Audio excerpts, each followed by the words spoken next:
teman-teman para mahasiswa, selamat sore. Pada sore hari ini saya tidak bisa hadir melalui Zoom karena hari ini saya sedang menderita HNP, jadi punggung saya agak kambuh sehingga kaki kiri tidak bisa jalan, sehingga harus berbaring. Sehingga saya rekam saja proses perkuliahan kita hari ini, dan mudah-mudahan ini bisa menjadi pengantar bagi sesi pertemuan yang ke-13 atau berapa ini, lupa saya. Yang pertama, mengevaluasi hasil dari paper yang sudah dikumpulkan. Ya, saya mengapresiasi karena tidak ada pendapat yang salah menurut saya, tetapi yang utama adalah bahwa dalam situasi demokrasi di negara kita, soal agama, organisasi berbasis keagamaan, etnis, itu hal yang cukup sensitif di dalam konteks berdemokrasi. Dan kalau teman-teman baca kembali apa yang menjadi bagian dari bab 2 bukunya Cunningham itu, sudah jelas bahwa memang demokrasi itu punya potensi untuk terjadinya konflik. Bahkan seringkali juga muncul sebagai sebuah kekuatan dominan atau kekuatan mayoritas yang kemudian pelan-pelan itu membangun satu tirani mayoritas dari aktivitas ormas-ormas yang dominan di semua negara sebenarnya, tidak hanya di negara kita. Ya, di Amerika juga muncul ya kekuatan Kristen fundamental misalnya yang kemudian berusaha untuk mendominasi peran-peran pengambilan keputusan di dalam pemerintah atau peran negara itu. Nah, sehingga memang seringkali kelompok-kelompok ormas sebagai kelompok penekan itu ya seperti yang beberapa teman mahasiswa tulis bahwa peran ini sangat penting untuk melakukan pemberdayaan masyarakat sipil, mengawasi kebijakan publik, bahkan sebenarnya juga ormas berperan penting di dalam membangun partisipasi perencanaan pembangunan. Nah, hanya persoalannya seringkali hal-hal yang seperti ini itu juga dimasuki oleh kekuatan-kekuatan yang tidak inklusif, tidak sejalan dengan norma etika hukum yang ada, sehingga menjadi kelompok yang dominan, menjadi penekan. Itu kalau pada level ormas. Sedangkan pada level partai itu sering disebut sebagai kecenderungan demagogi gitu. Jadi demagog itu satu paham di mana partai politik itu boleh mengandalkan kekuatan-kekuatan etnis, agama yang kemudian membuat ya sentimen etnis dan agama itu menjadi sangat dominan. Nah, itulah problem dari demokrasi, dan hari ini kita di Indonesia disuguhkan oleh keberadaan dari ormas-ormas yang menginginkan dominasi, seringkali atas nama agama, ya seringkali atas dasar etnis tertentu barangkali, sehingga pola-pola seperti ini pasti akan selalu ada di dalam konteks demokrasi. Nah, ini yang membuat kita tidak boleh bersikap longgar, tetapi juga butuh ketegasan, tetapi juga dalam konteks yang sensitif seperti ini butuh dinamika retorika yang baik sehingga justru tidak menimbulkan persoalan-persoalan baru di dalam demokrasi. Nah, silahkan ya hal itu bisa dievaluasi berdasarkan bahwa memang budaya demokrasi itu harusnya lebih bersifat inklusi, melihat rambu-rambu, norma, etika, dan tentu tidak diharapkan untuk menciptakan perpecahan di dalam masyarakat. Ya, itu normatifnya. Tetapi dalam praktek karena orang itu juga menginginkan ya bagaimana mereka mendominasi politik dan mendominasi keputusan politik di dalam konteks bernegara, sehingga seringkali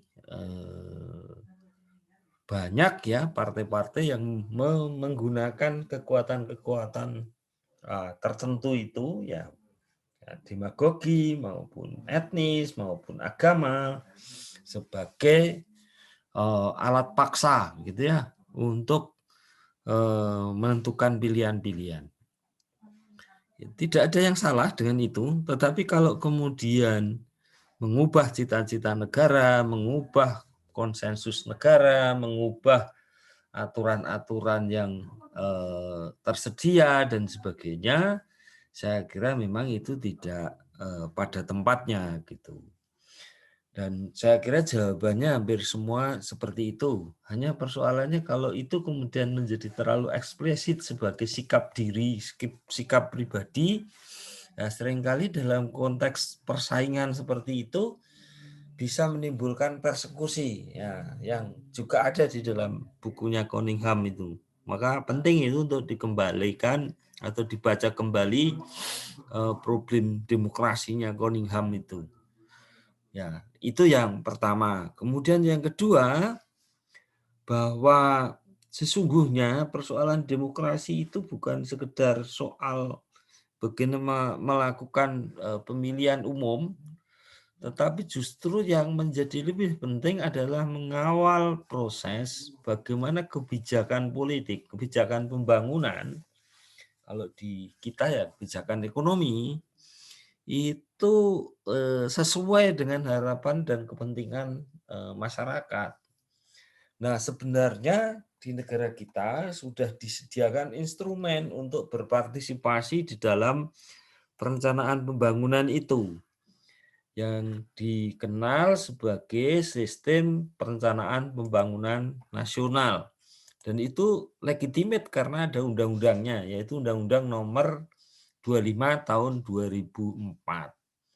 Nah, di situ jelas-jelas dikatakan bahwa sistem perencanaan pembangunan adalah satu kesatuan tata cara. Ya, tata cara tentu bicara tentang prosedur, kemudian tahapan, gitu ya, terkait dengan pembangunan dan kebijakan pembangunan yang diharapkan partisipasi itu datang dari bawah gitu. Nah, pengertian bawah di dalam sistem perencanaan pembangunan nasional itu adalah institusi terendah yaitu desa. Nah, ini nanti silahkan dibaca dari slide yang sudah saya siapkan, dan di situ menyusun sejumlah upaya-upaya bagaimana koordinasi antar pelaku pembangunan itu dilakukan. Kemudian menjamin terciptanya integrasi, sinkronisasi, dan sinergi yang baik antara daerah, lalu juga perlu memperhatikan ruang wilayah, waktu, fungsi pemerintah maupun peran pusat dan daerah. Nah, juga menjamin konsistensi dan keterikatan antara perencanaan penganggaran, pelaksanaan, dan pengawasan. Jadi sebenarnya di dalam perencanaan pembangunan di negara kita ini sudah sedemikian terbukanya, sehingga semua orang bisa mengakses apa yang akan dilakukan, apa yang akan dianggarkan di dalam setiap kegiatan itu, kemudian bagaimana itu dilaksanakan, untuk siapa itu dilaksanakan, itu sebenarnya sudah ada. Dan itu yang seringkali tidak banyak orang memahami. Nah, sehingga peran untuk melakukan pengawasan itu sering tidak terjadi. Bahkan ya hampir perilaku masyarakat kita setelah mencoblos ya selesai. Ya, setelah pemilu selesai. Tidak bagaimana kemudian mengawal partai-partai itu bekerja untuk memperhatikan suara masyarakat. Padahal mekanisme perencanaannya itu sudah sangat partisipasi, maka poin D ini menjadi krusial, yaitu mengoptimalkan partisipasi masyarakat dan menjamin tercapainya penggunaan sumber daya yang efisien, efektif, berkeadilan, dan berkelanjutan. Jadi instrumen untuk mewujudkan demokrasi, ekonomi, ya, sosial, politik, itu sebenarnya sudah ada instrumennya. Nah, itu yang harus kita pikirkan. Nah, memang di dalam skema perencanaan itu ada perencanaan tahunan, ya. Tetapi sebelum merencanakan tahunan itu harus direncanakan dulu rencana pembangunan jangka panjang itu sebagai arah dasar dari pembangunan. Nah, itu setiap daerah, setiap pemerintah desa itu punya itu perencanaan 20 tahun itu mau jadi seperti apa desanya, daerahnya, itu ada. Nah, kemudian dari perencanaan jangka panjang di breakdown menjadi perencanaan pembangunan jangka menengah. Dan ini menjadi rujukan target selama 5 tahun berjalan itu apa yang akan dilakukan sehingga mengarah pada rencana dalam jangka panjang. Bahkan ada penekanan-penekanan di kementerian, lembaga, atau kalau di daerah ya OPD, apa yang akan ditekankan dalam 5 tahun ke depan misalnya. Kemudian rencana kerja pemerintah atau sering disebut sebagai RKP, kalau di pusat namanya RKPP, kalau di bawah di daerah namanya RKPD, kalau di desa namanya RKPDes. Jadi rencana kerja pemerintah desa. Nah, ini semua sebenarnya sudah ada skenarionya dan kalau teman-teman mengikuti aturan-aturan ini, kita semua itu bisa berpartisipasi di dalam perencanaan pembangunan gitu. Sehingga kita tidak menyesal kalau kemudian loh partainya nggak ngapa-ngapain dan sebagainya lah. Karena memang partai butuh masukan kita semua, kemudian melalui jalur dan prosedur yang ada, dan dari situlah keputusan-keputusan itu dibikin. Dan apakah itu kemudian berdampak langsung kepada kita dan atau yang sedang kita perhatikan misalnya masyarakat miskin, infrastruktur yang buruk. Nah, itu bisa dimasukkan di dalam agenda-agenda itu. Nah, itu tugas kita semua, ya. Maka setiap perencanaan itu pasti mempunyai visi, misi, arah pembangunan daerah. Saya kira saya yakin teman-teman juga sudah memahami kalau yang berkaitan dengan ini. Lalu rencana pembangunan jangka menengah dari jangka panjang di breakdown menjadi jangka menengah 5 tahunan, dan itu kan juga sejalan dengan masa jabatan dari masing-masing presiden maupun kepala daerah ataupun juga kepala desa. Sehingga dalam satu periode jabatan itu seorang pemimpin itu sudah bisa dinilai seberapa besar capaian yang mereka berhasil lakukan. Itu yang penting, sehingga kalau misalnya di situ kok pemimpinnya tidak mampu membawa perubahan apa-apa, ya tentu saja pada periode berikutnya mestinya tidak dipilih lagi, kan begitu. Jadi tidak kemudian hanya 5 tahunan ikut berproses di dalam demokrasi, karena demokrasi itu sebenarnya harus menjadi budaya setiap hari dari perencanaan pembangunan itu. Nah gitu, ini RKP itu isinya adalah dalam tahun ini itu daerah, desa, pusat itu mau ngapain, itu sudah ada di dalam RKP itu. Nah, alur perencanaan dan penganggaran dari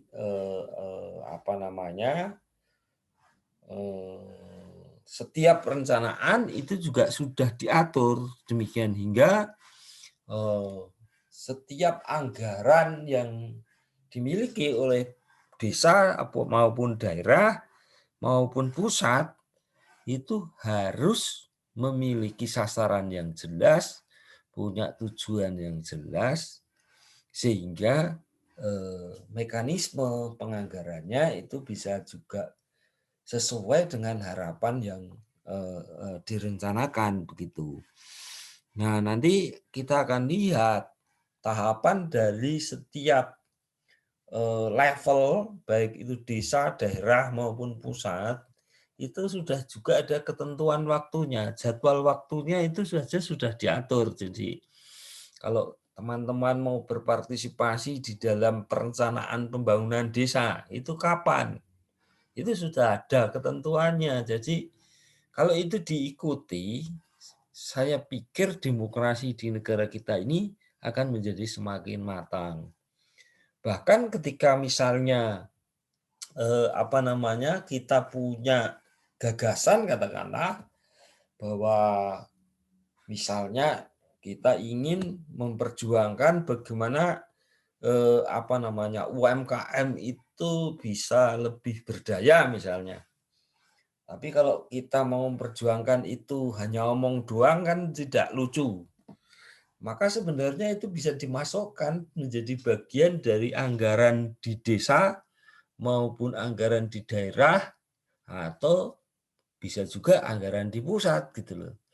Sehingga mestinya dengan memahami ini setiap orang itu bisa berpartisipasi, punya ide dan bisa dilaksanakan dan didanai. Nah, kan sebenarnya kebutuhan kita kan di situ.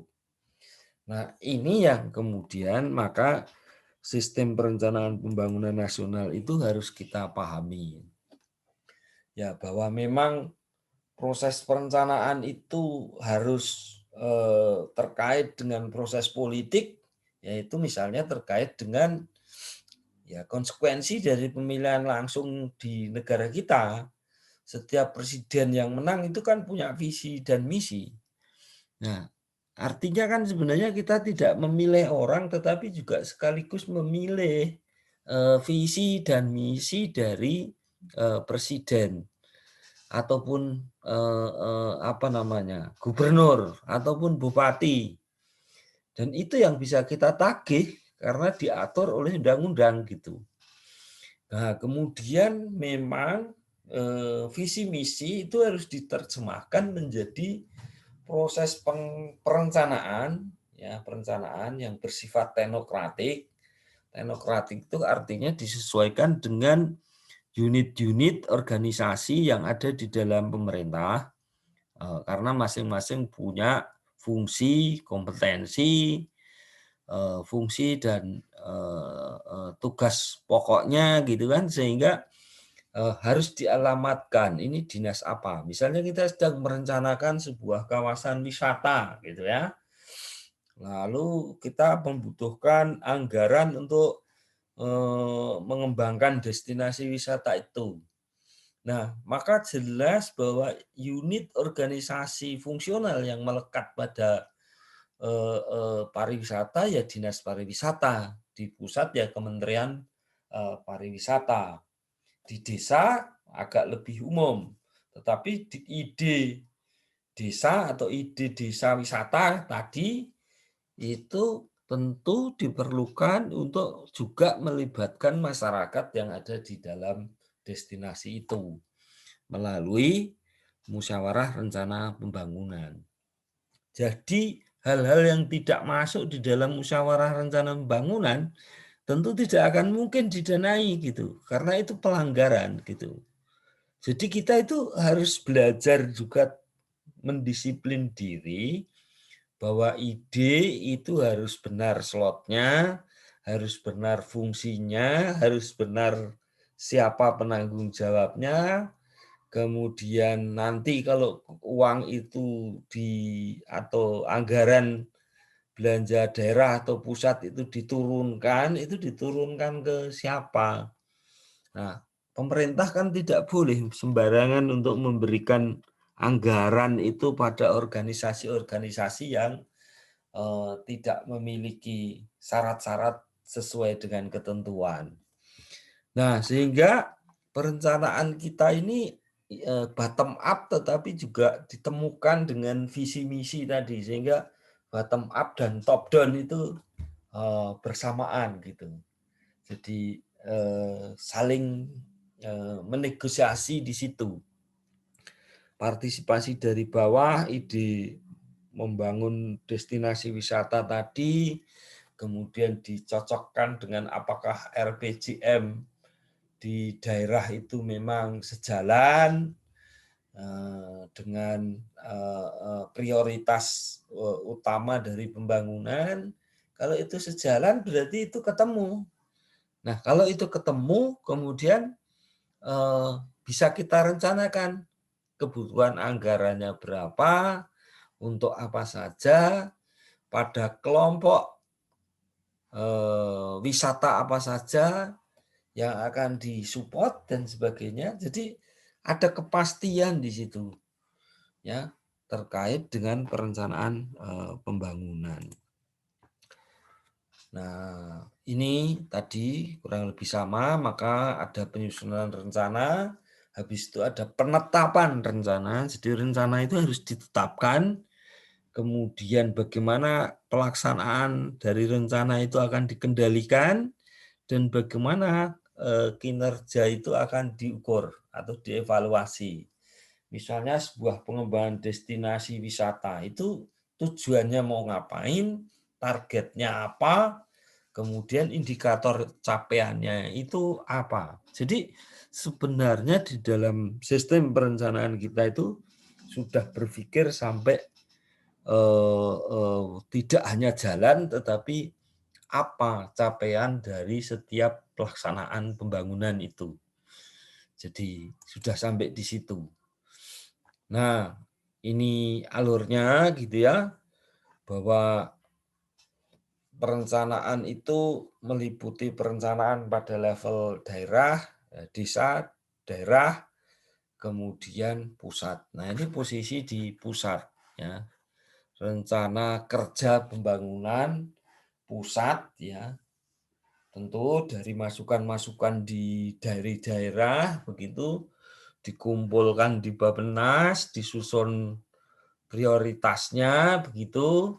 Kemudian apakah yang usulkan oleh masing-masing daerah itu sejalan dengan RPJM tadi, itu akan dilihat, kemudian di situ juga akan dituliskan atau dinyatakan berapa anggaran pagunya gitu. Nah, itu yang kemudian nanti menjadi agenda pembahasan di Bappenas dan Kementerian Keuangan. Nah, kalau itu kemudian disepakati, maka kemudian akan dibahas di DPR, sehingga DPR bertugas untuk mengesahkan atau menyetujui penggunaan anggaran anggaran belanja negara gitu. Nah, itu yang perlu dilihat dari cara kerja penyusunan itu. Nah, kemudian setiap tahunnya itu sudah ada alurnya. Ini alurnya. Berangkat dari desa gitu kan. Jadi dari bawah, ini bacanya dari bawah. Ya. Akan ada musrembang desa itu pada bulan Januari, ya kan. Jadi bulan Januari ya, 2021 tahun ini itu merencanakan untuk tahun 2022. Jadi yang kita rencanakan di tahun ini itu nanti akan ditetapkan untuk 2020 dan dilaksanakan di 2020. Jadi demikian juga sebaliknya, yang kita laksanakan pembangunan di 2021 ini itu adalah hasil perencanaan dari 2020. Jadi tugas pemerintah daerah, pemerintah desa, maupun pemerintah pusat itu setiap tahun itu ada mekanisme merencanakan untuk tahun berikutnya, tetapi juga ada pelaksanaan dari rencana tahun sebelumnya gitu. Nah, ini yang mohon dipahami. Nah, setelah muncul perencanaan dari desa pada bulan Januari begitu, maka kemudian itu masih pada bulan Januari Februari itu akan ada musrembang di level kecamatan, itu terdiri dari desa-desa. Nah, kemudian musrembang di level daerah gitu. Lalu setelah daerah itu kemudian masuk ke rancangan RKPD daerah 2, kemudian masuk ke musrembang provinsi. Nah, ini masuk musrembang provinsi.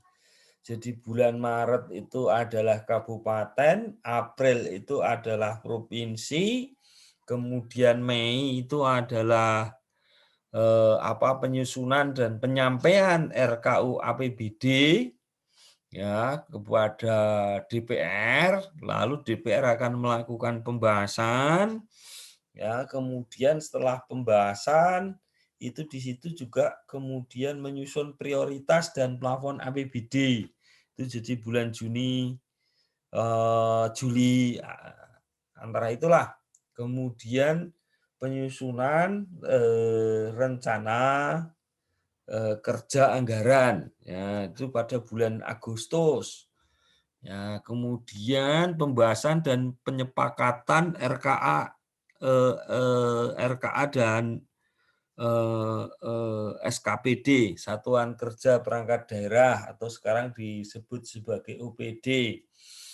Nah, kemudian penyusunan dan penyampaian rancangan peraturan daerah. Jadi setiap penggunaan APBD itu setiap tahun harus ada peraturannya, ada peraturan daerahnya. Kalau di pusat ya ada peraturan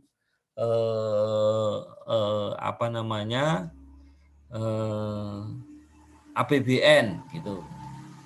Jadi harus punya aturan ya, punya panduan. Sebab kalau tidak ada aturan dan tidak ada panduannya, lantas kita tidak tahu kalau itu terjadi penyimpangan dan sebagainya, sehingga mekanisme ini harus kita lalui karena ini duitnya orang banyak, ya kan?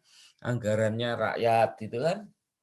Sehingga kalau kita mau lihat rencana di 2022 nanti itu mulai kelihatan nanti pada bulan-bulan Oktober itu sudah bisa dilihat keputusan apa saja yang dibuat oleh DPR bersama pemerintah berkaitan dengan RKA, rencana kerja anggaran. Jadi di situ sudah ada kegiatannya, sudah ada anggarannya, gitu. Nah, kemudian nanti disusun peraturan bersama. Ada nota kesepahaman antara pemerintah dan DPR. Nah, ini kerja yang dilakukan oleh pemerintah dan DPR gitu, sehingga kemudian ada pengesahan APBN atau rencana APBD atau APBN untuk tahun berikutnya. Nah, itu disahkan pada bulan November Desember. Sehingga nanti pada bulan Januari 2022 itu sudah tinggal mengimplementasikan dari rencana yang disusun selama 1 tahun dari Januari sampai November Desember. Nah, dari situlah sebenarnya partisipasi kita itu bisa di mana saja, tergantung kita mendefinisikan organisasi massa kita atau organisasi masyarakat itu, apakah itu memang harus berwujud organisasi masyarakat, Pak? Ya, biasanya yang dilibatkan memang berkaitan langsung dengan kelompok-kelompok yang ada di masyarakat atau kelompok-kelompok kepentingan yang ada di dalam masyarakat yang sudah ditetapkan atau disetujui oleh pemerintah. Misalnya ya kalau di level desa berkaitan dengan kelompok tani misalnya, itu kan sudah dilegitimasi oleh pemerintah, mereka punya nomor register kelompok tani. Nah, itu yang wajib dilibatkan. Kemudian organisasi pemuda apa saja, ada Karang Taruna, ada mungkin wirausahawan muda atau apa saja itu yang kemudian mempunyai nomor register dari pemerintah daerah, dalam hal ini bisa kabupaten maupun di provinsi, itu wajib dilibatkan di dalam musrembang itu. Jadi dengan demikian sebenarnya kalau teman-teman ini kembali ke desa atau ke kelurahannya masing-masing, lalu kok belum dapat pekerjaan, nah ini sebenarnya kan pekerjaan, ya. Jadi punya ide bagaimana membangun usaha bersama, apalah misalnya, di kelurahan X atau di desa X misalnya. Nah, kita bisa menyampaikan kepada kepala desa bahwa kita punya organisasi baru yang juga sudah disetujui oleh pemerintah kabupaten dan provinsi, atau syukur malah sudah berbadan hukum, sehingga mohon dilibatkan di dalam perencanaan anggaran pemerintah desa maupun daerah misalnya. Nah, sehingga apa yang menjadi ide kita itu bisa dilakukan dengan menggunakan anggaran dari pemerintah. Nah, ini kegiatan penyusunan RKP berdasarkan minggu, tanggal, dan sebagainya. Saya tidak mau terlalu dalam begitu. Nah, ini alurnya tadi ya, sama, tidak berbeda ini, tetapi itu menunjukkan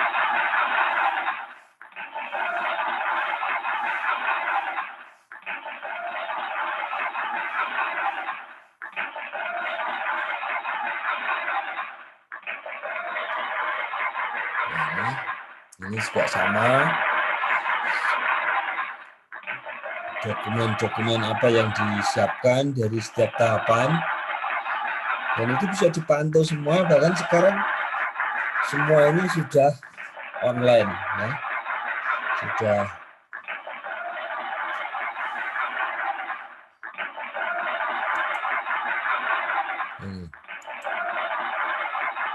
Nah, sehingga ya itu tahapan dari perencanaan di negara kita. Nah, ikutlah berpartisipasi di situ. Jadi jangan hanya mengikuti pemilu saja, lalu teriak-teriak bahwa DPR-nya tidak melakukan apa-apa dan sebagainya. Justru ketika kemudian kita memilih seseorang itu, nah upayanya adalah kita melakukan sesuatu melalui keikutsertaan di dalam kebijakan menyusun perencanaan pembangunan itu, kemudian kita juga bisa ngomong kepada wakil kita di DPR begitu, bahwa kami punya ide-ide seperti ini, sehingga nanti pada saat pembahasan anggaran itu diprioritaskan, ditekankan gitu. Nah, tentu ini membutuhkan lobby-lobby ya, pendekatan lah gitu, sehingga Anda juga dikenal dan berpengaruh gitu, sehingga partisipasi itu bisa diaktualisasikan melalui perencanaan itu sampai pada bahwa Anda betul-betul juga menikmati dari demokrasi itu. Nah, kalau kita itu kemudian hanya memilih terus selesai, ya kita nunggu saja apa yang dilakukan oleh DPR gitu. Padahal tugas kita kan sebenarnya mengusulkan gagasan-gagasan yang baik, sehingga gagasan yang baik tadi itu bisa didanai oleh pemerintah, sehingga harapannya punya dampak langsung kepada masyarakat. Itu yang harus dipikirkan di situ. Nah, pada level desa, ini saya pinjam punyanya Pak Nopian aja ini. Nah, ini pelatihannya Pak Nopian terkait dengan apa yang kemudian dilakukan di level desa. Ya. Nah, di level desa ya ikut di dalam musyawarah merencanakan pembangunan desa. Ini gambarnya sangat ilustratif itu ya. Di situ bagaimana orang bermusyawarah menyelesaikan persoalan-persoalan di desa gitu. Nah, berusaha dipecahkan, saling debat, saling macam-macam. Nah, terlibatlah di situ. Ya, kalau kita punya gagasan yang bagus, pasti kan juga didukung oleh masyarakat. Nah, itulah proses perencanaan itu. Nah, perencanaan itu tentu ya dasarnya utamanya adalah Undang-Undang Nomor 6 Tahun 2014 tentang desa. Meskipun juga tadi sistem perencanaannya menggunakan Undang-Undang 25 tahun 2004. Nah, di dalam Undang-Undang Desa, target dari pembangunan desa kan kemandirian desa. Bagaimana desa itu memiliki kekuatan ekonomi yang baik, tetapi juga punya budaya yang baik, dan bagaimana juga membangun institusi politik yang berdaulat gitu ya. Jadi itu tantangan dari pembangunan desa kita. Nah, ini Pak Nopian ini. Pak Nopian.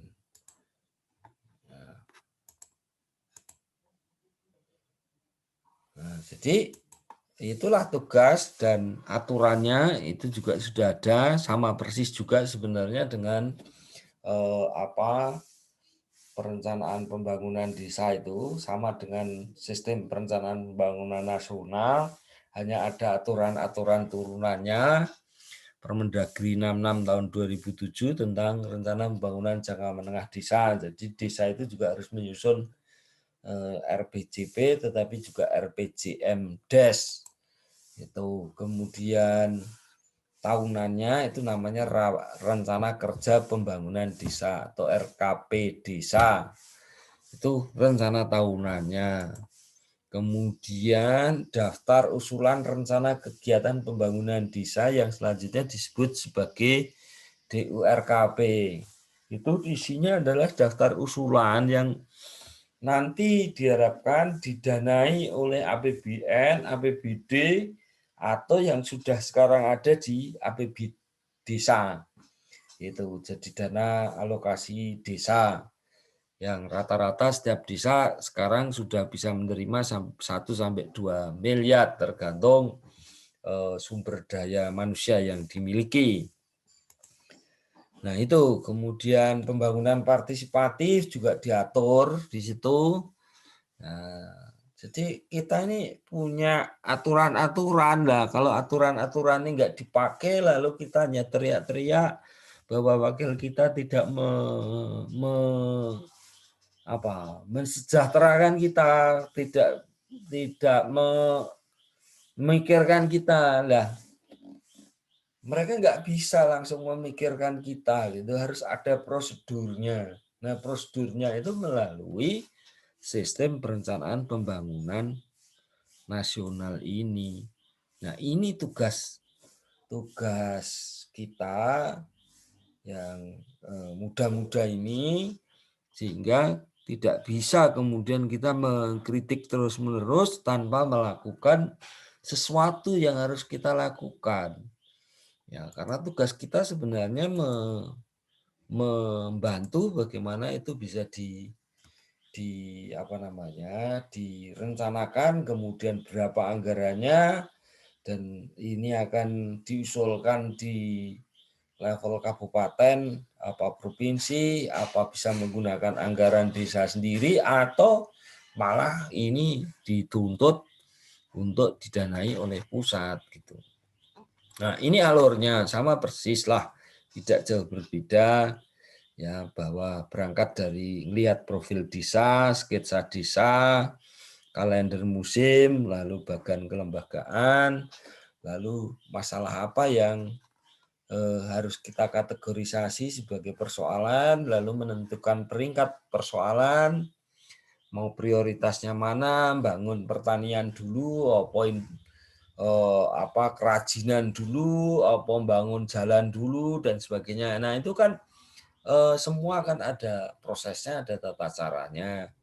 Ya, kalau enggak pernah masuk jadi nggak ngerti gitu. Nah itu. Nah lalu masukkan proses dan seterusnya itu tadi. Lalu pembiayaannya seperti apa, lalu dampak yang diharapkan itu seperti apa.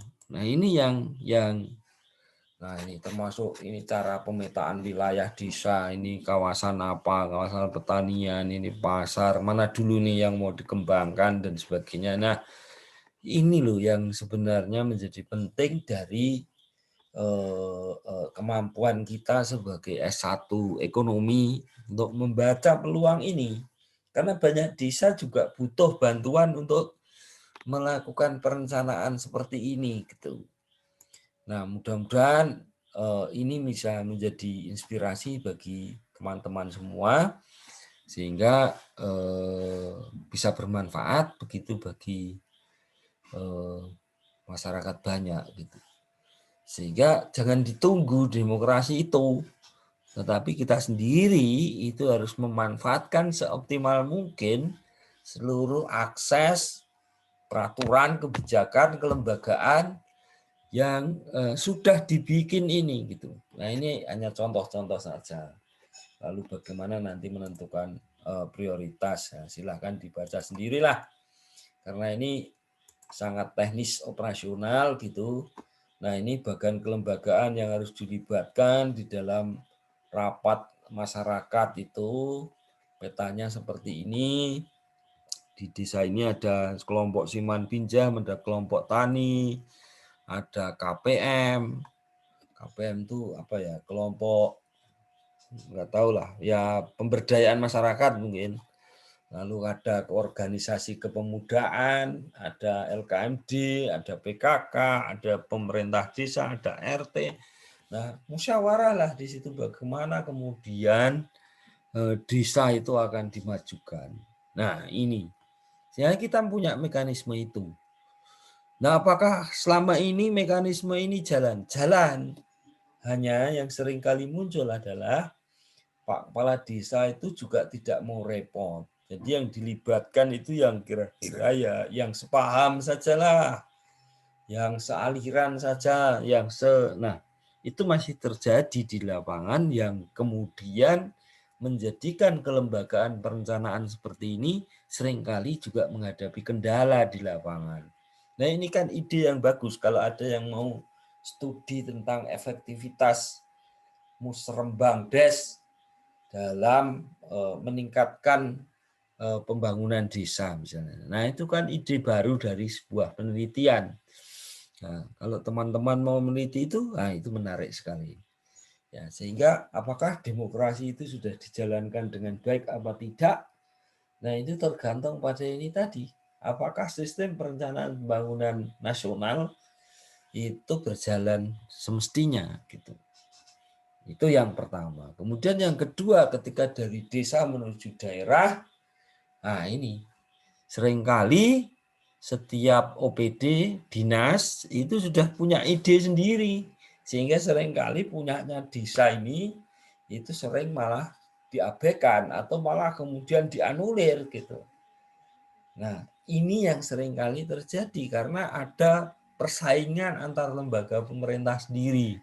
Tetapi di situ kan terjadi karena tidak ada yang ngawal. Ya, yang tugas mengawal siapa? Ya sebenarnya kan pemerintah desa itu sendiri, tetapi yang sebenarnya boleh masuk di semua lini tidak tidak terbatas oleh hierarki kelembagaan, itu kan ormas.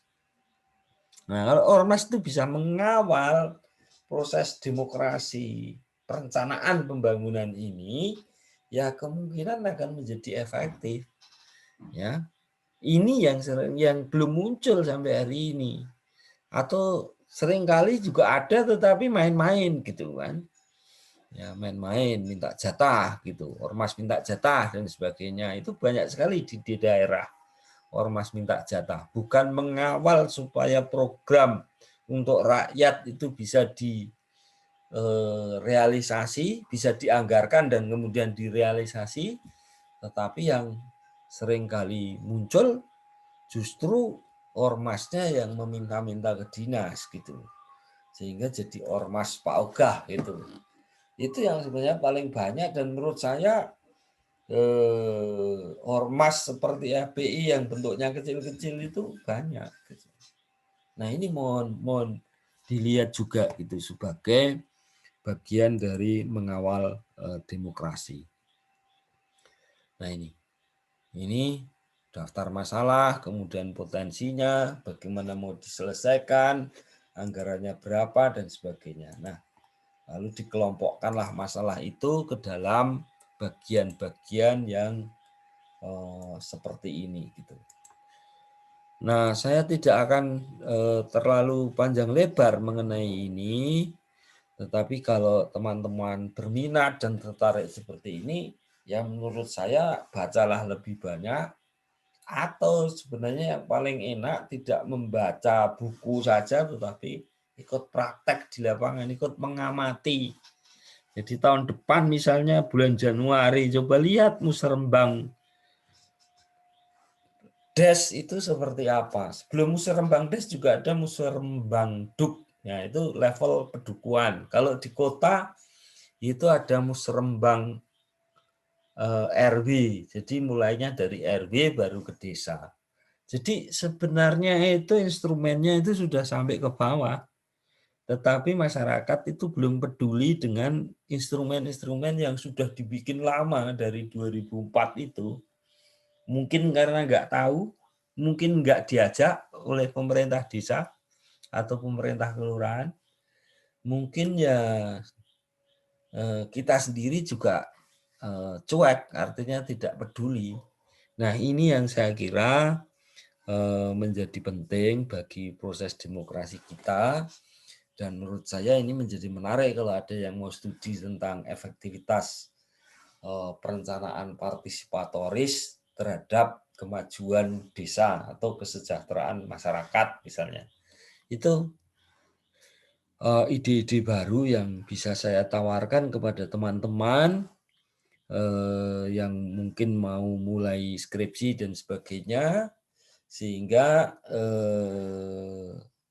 ya skripsimu sendiri juga ada manfaatnya sambil sekaligus mengenali apakah memang praktek perencanaan di level desa atau mungkin lebih bawah di level pedukuhan ataupun RW itu berjalan seperti yang diharapkan. Apa justru sebaliknya gitu. Nah, ini kuliah kita hari ini, dan lebih detailnya nanti silahkan dibaca sendiri. Terima kasih.